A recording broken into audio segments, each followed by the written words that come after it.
Meu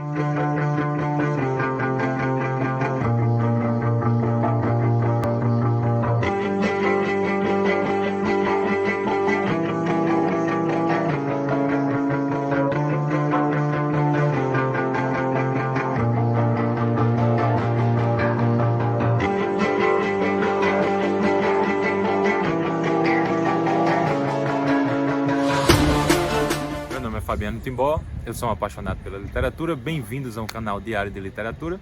E hoje eu vou fazer o resumo da novela Senhor e Servo, de Tolstói. O senhor se chama Vassili, ou Vasily. Ele é dono de uma propriedade que não é tão grande. Ele disputa com outros comerciantes a compra de um bosque em outra propriedade, de outro local, para aumentar a sua produtividade. O servo é o Nikita. Ele é um homem simples, ele sempre foi servo, não tem grandes aspirações, ajuda o patrão e sempre viveu uma vida para servir aos homens. É casado com a Mafta, a qual tem um casinho ali com o toneleiro da vizinhança. E como ele é muito beberrão e ele se entrega ao vício, ela sempre é quem fica com dinheiro, todo mundo consegue explorá-lo, porque ele está sempre refém dessa situação. O Vassily, então, quer sair imediatamente para comprar o bosque, porque ele precisa, outras pessoas podem tomar o bosque. E a esposa do Vassily, então, diz para que ele leve o servo, que é o Nikita.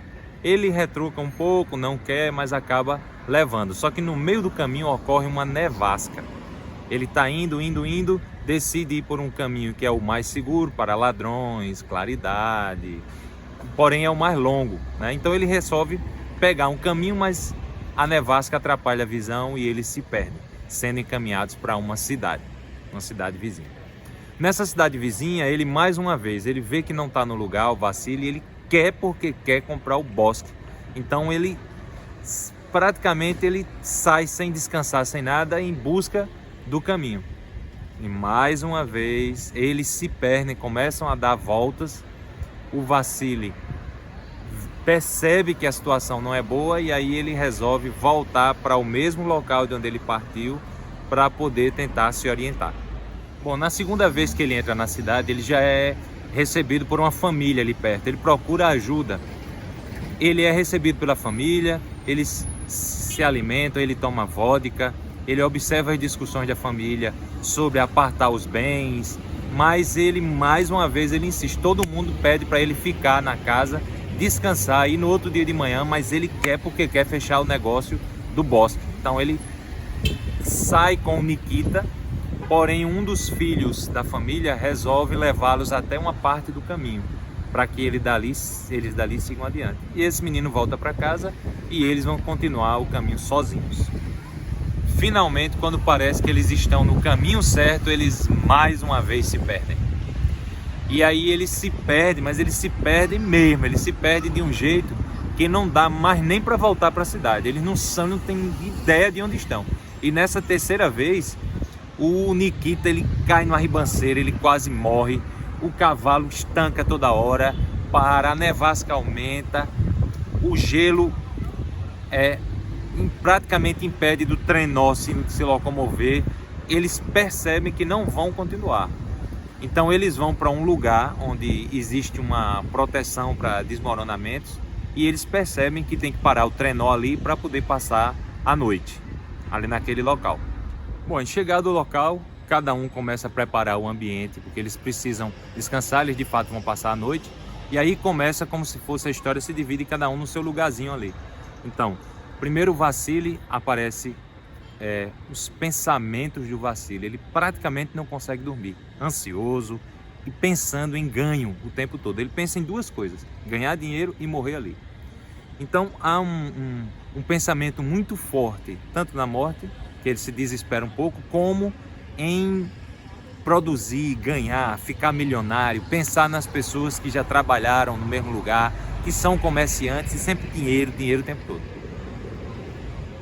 Já o Nikita, ele no seu lugar, ele dorme com mais facilidade, com mais tranquilidade, ele se entrega ao sono. Antes de dormir, ele começa a pensar o quanto que ele serviu aos patrões ou ao patrão, na vida simples que ele tem, na dedicação à igreja, aos santos, e talvez ele até pensa que talvez fosse melhor de fato morrer naquele local, que talvez tivesse chegado a hora, porque ele estava cansado de servir aos homens. Ele queria então, estava começando a pensar em servir a Deus, em outro plano.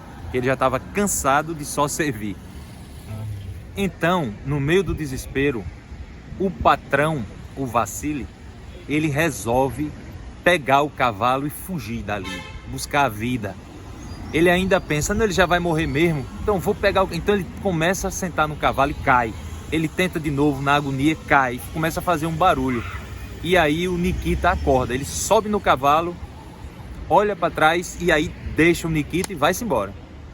Deixa o Nikita para morrer. O Nikita, antes dele sair, ainda pediu o lençol que cobriu o cavalo, pelo menos para ele morrer com dignidade.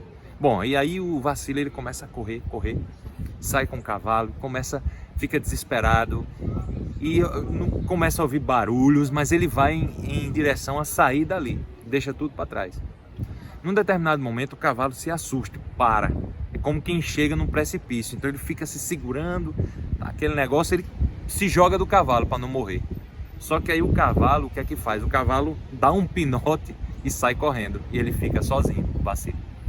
Então ele começa a ter medo, ter pânico, e aí ele começa a rezar, pensar nos santos, na igreja, mas aí ele tem um momento ali de lucidez, e aí ele entende que tem que seguir as pegadas do cavalo. Então ele começa a seguir as pegadas do cavalo, a nevasca comendo solta, vai cobrindo as pegadas do cavalo, ele não começa, e de repente ele vê o cavalo adiante, e aí ele vai em direção ao cavalo. Pois imagine só, o cavalo tinha voltado para o mesmo lugar da saída, para o trenó. Então ele vai ao encontro do trenó e ao encontro do Nikita.